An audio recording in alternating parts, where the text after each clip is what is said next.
Il se passe quoi si tu comprends un film de travers? Ou pire, si tu le comprends pas du tout, mais que malgré tout, il t'a touché au plus profond de ton être. Il se trouve qu'un de mes films préférés, c'est Donnie Darko de Richard Kenny.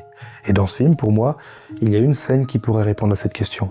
Je vais pas raconter l'histoire parce que il se trouve que c'est pas le sujet. J'ai pas le temps. Mais voyez-le, c'est vachement bien, Donnie Darko. Donc dans cette histoire nébuleuse qui aborde la fin du monde, les voyages spatio-temporels, l'adolescence, la politique américaine et la mort, je viens de vous le dire, j'ai pas le temps. Il y a donc cette scène où le personnage principal, Denis, demande à sa prof pourquoi il est écrit Cellar d'or sur le tableau.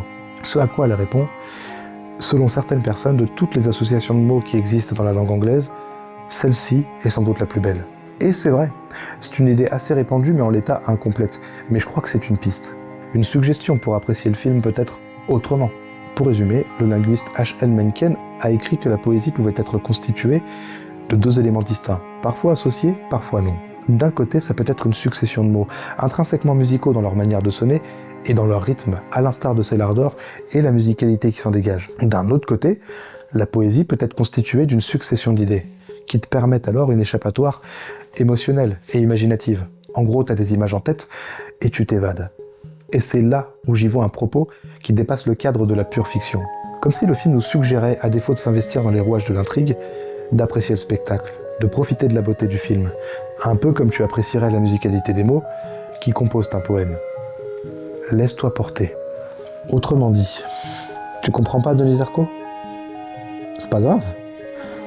L'intrigue a pas cette structure pour rien. Et des films comme ça, il y en a plein. Ce sont des labyrinthes. Et un labyrinthe réussi, c'est un labyrinthe où tu te perds.